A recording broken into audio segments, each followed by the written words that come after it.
Welcome back to our channel, where we dive deep into the glamorous, scandalous, and relentlessly dramatic world of Los Angeles' fashion dynasties. Today is a beautiful day to unpack the darkest secrets hiding behind the glittering facade of Forrester Creations. Let us step right into the shadows and explore the psychological warfare currently tearing our favorite characters apart.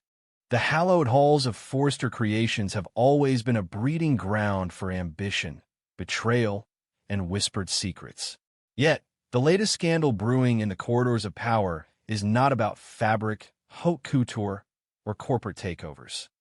It is a deeply personal, chillingly sinister narrative that centers on a vulnerable young woman, an innocent child, and a golden boy who has allowed jealousy to rot his moral compass. Melissa Dillon, a woman already teetering on the precipice of utter ruin, has found herself caught in a horrifying web of extortion and madness. At the center of this web is R.J. Forrester, a young man who has seemingly inherited the most ruthless traits of his formidable lineage.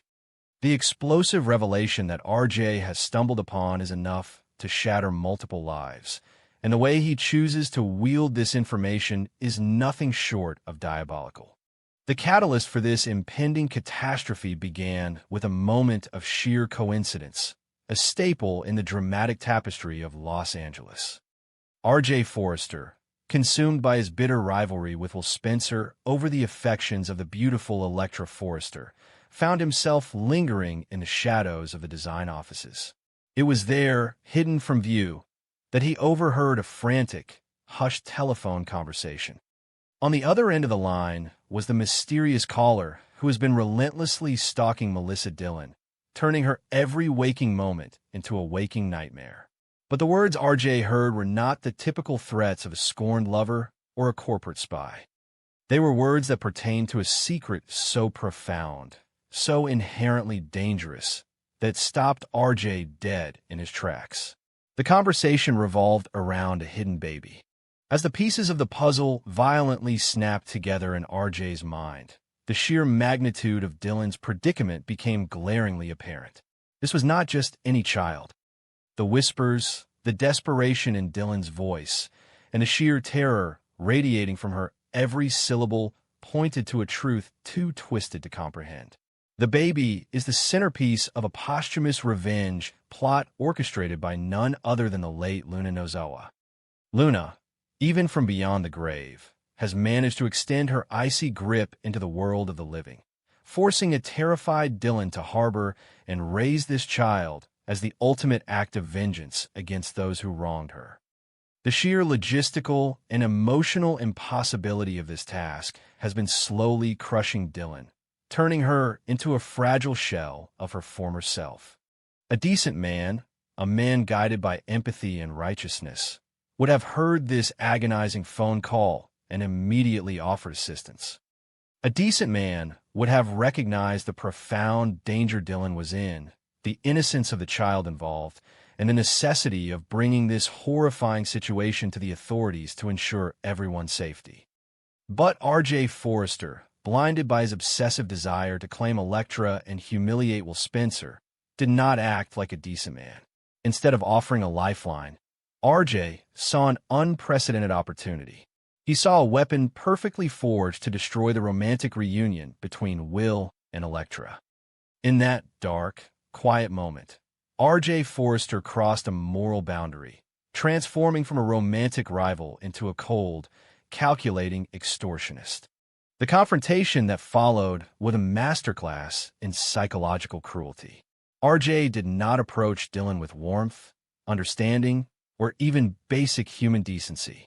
He cornered her, his demeanor dripping with the entitlement and arrogance that often accompanies the Forrester name. He laid out his demands with chilling precision. He revealed that he knew about the baby, that he knew about the twisted demands of Luna's revenge, and that he held Dillon's entire future in the palm of his hand. The power dynamic was suffocating. Dillon, already an incredibly vulnerable woman terrified of losing her job and ending up homeless on the unforgiving streets of Los Angeles, was completely defenseless against RJ's merciless onslaught. RJ's ultimatum was clear, brutal, and entirely self-serving. He demanded that Dylan actively sabotage the fragile, blossoming relationship between Will Spencer and Electra Forrester. Dylan was to become the wedge that drove them apart, using whatever means necessary to ensure that Will and Electra's reunion was permanently destroyed. If she refused, if she showed even a hint of defiance or moral hesitation, RJ promised to call the police. But he would not just report a strange situation. He threatened to frame Dylan for kidnapping the child. He would paint her as a deranged criminal who had stolen an infant, ensuring that she would not only lose her job and her home, but spend the rest of her life rotting in a cold prison cell. Melissa Dillon is now trapped in an agonizing, inescapable purgatory. On one side, she is bound by the terrifying demands of Luna Nozowa's revenge plot. Luna's instructions, delivered through the mysterious and threatening caller, demand that the baby be raised in secret, nurtured as a living weapon of vengeance. To fail Luna is to invite the wrath of a stalker who has already proven capable of infiltrating every aspect of Dylan's life.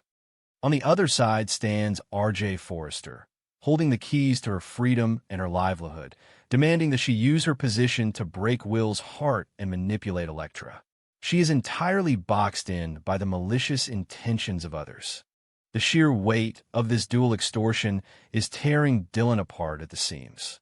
She is a woman who simply wanted a chance at a stable life, a job at Forrester Creations that would keep a roof over her head and allow her to build a future. Now, she is the reluctant custodian of a stolen legacy and the forced architect of a romantic tragedy. Every time she looks at the innocent baby, she sees the crushing weight of Luna's madness and the terrifying responsibility of keeping the child hidden. Every time she walks the halls of Forrester Creations, she feels the piercing, expectant glare of RJ Forrester, waiting for her to execute his dirty work. It is a level of stress that no human mind is equipped to endure without fracturing. And fracture she does. The immense, unrelenting pressure has pushed Melissa Dillon into the dark, terrifying waters of a complete mental breakdown. The boundaries between reality and nightmare have begun to blur, dissolving into a terrifying soup of paranoia and hallucination. The guilt, the fear, and the sheer isolation of her predicament have manifested in the most horrifying way imaginable. Dylan has begun to see the ghost of Luna Nozowa. Her mind, unable to process the trauma of her reality, has conjured the deceased woman as a constant, tormenting companion. These are not mere fleeting shadows or tricks of the light. For Dylan, the presence of Luna is visceral, suffocating, and omnipresent. She sees Luna's reflection staring back at her in the mirrors of the Forrester restrooms, her eyes burning with accusatory fire. She hears Luna's voice whispering cruel, mocking instructions in the dead of night, echoing the demands of the mysterious caller. The ghost of Luna has become the physical embodiment of Dylan's inescapable guilt and terror, a constant reminder that she is bound to a dead woman's wrath and a living man's cruelty. The hallucinations are driving her to the brink of absolute insanity.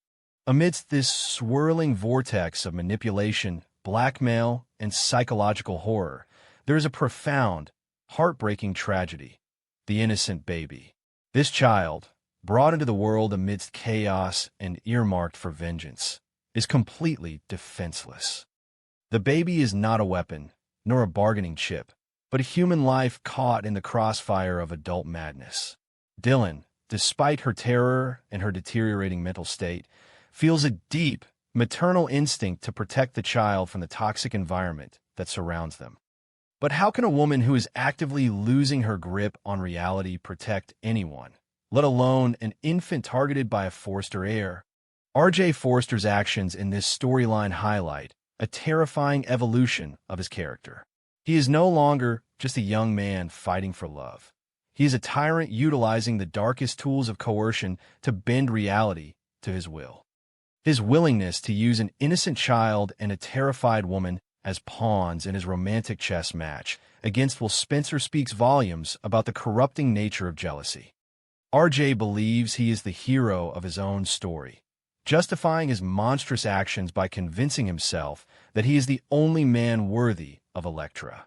He completely fails to see the sheer depravity of threatening a vulnerable woman with false kidnapping charges. The tragic irony of this entire situation is that while Spencer and Elektra Forrester remain blissfully unaware of the sinister forces conspiring against them, they are attempting to navigate their own complicated feelings, trying to heal the wounds inflicted by Ivy Forrester's previous sabotage. They believe their biggest obstacle is their own emotional baggage and the natural complications of young love. They are completely ignorant of the fact that RJ Forrester is orchestrating their downfall from the shadows, using Melissa Dillon as his unwilling assassin. If Will knew the lengths RJ was going to, the war between the Spencers and the Forresters would escalate into unprecedented, violent territory. Melissa Dillon's isolation is perhaps the most heartbreaking aspect of her entire ordeal. She cannot go to the police, for RJ has promised to frame her for kidnapping, a charge that would ruin her life forever. She cannot go to Ridge or Steffi, for they would surely protect their golden boy, RJ, and cast her out onto the streets without a second thought. She cannot confide in Will or Elektra without exposing the entire explosive secret of Luna's baby and her own forced complicity. She is entirely alone, trapped in a house of mirrors where every reflection is either a ghost demanding vengeance or a blackmailer demanding sabotage. Her mental health is deteriorating at an alarming rate, and the clock is ticking toward an inevitable, catastrophic explosion. As the days bleed into one another, Dillon's erratic behavior will become impossible to hide from her colleagues. The dark circles under her eyes, her sudden bouts of panic, the way she jumps at every ringing phone. These are the glaring symptoms of a woman standing on the edge of a precipice. RJ will continue to turn the screws, demanding immediate results, demanding that Will and Elektra be torn apart before his very eyes. The mysterious caller will continue to enforce Luna's posthumous will, ensuring the baby is kept hidden and primed for revenge. And Dillon, caught directly in the middle of this nightmare, will have to make a choice that will define the rest of her life. The fundamental question that hangs heavily over this dark narrative is whether Melissa Dillon can find the inner strength to break the chains of her extortionists. Can she rise above the madness of Luna's ghost and the cruelty of RJ's blackmail to protect the innocent child? Or will the unrelenting pressure finally snap her fragile mind, turning her into the ultimate victim of Los Angeles's ruthless power struggles? If she submits to RJ, she destroys Will and Elektra, but saves herself from the horrors of prison. If she submits to Luna, she dedicates her life to serving a dead woman's vengeance. It is a choice between two distinct forms of hell. There is a desperate, lingering hope that Dillon will find a third path, a path where she exposes RJ's blackmail, reveals the truth about Luna's baby, and places her trust in the hands of someone who can truly help her. Perhaps Will Spencer, if he learns the horrifying truth, would use the immense resources of the Spencer Empire to protect her and the child from both RJ and the mysterious stalker. But taking that massive leap of faith requires a level of courage that Dillon, currently haunted by ghosts and paralyzed by fear, may simply not possess at this moment. This storyline serves as a chilling reminder of the cyclical nature of manipulation within the Forrester and Spencer dynasties. We have seen legendary characters like Stephanie Forrester and Bill Spencer use leverage, blackmail, and coercion to achieve their family goals for decades. RJ Forrester is merely inheriting this dark legacy, proving that the apple does not fall far from the tree. However, the inclusion of an innocent baby and the severe psychological torture of a vulnerable outsider elevates this conflict from a mere corporate or romantic rivalry into a deeply unsettling, high-stakes psychological thriller. When the truth finally erupts, and in the dramatic world of the bold and the beautiful, the truth always violently erupts, the fallout will be absolutely biblical. Ridge Forster will have to reckon with the monster his son has become behind closed doors. Elektra will be horrified to learn the sickening lengths RJ went to in order to claim her, undoubtedly destroying any chance he ever had of winning her heart. While Spencer's wrath will be a force of nature, aimed directly at the man who used a baby to ruin his life. And at the center of the crater will be Melissa Dillon, either a survivor who protected an innocent life or a tragic casualty of a war she never wanted to fight. As we brace ourselves for the coming weeks, our hearts ache for Melissa Dillon. She is walking a terrifying tightrope over a canyon of absolute despair, balancing the demands of a ghost and a tyrant. The psychological depth of this storyline is a profound testament to the show's ability to explore the darkest corners of human desperation and ambition. We can only watch with bated breath, hoping that the light of truth and justice will pierce the shadows before Dillon's mind is lost forever to the ghosts of the past.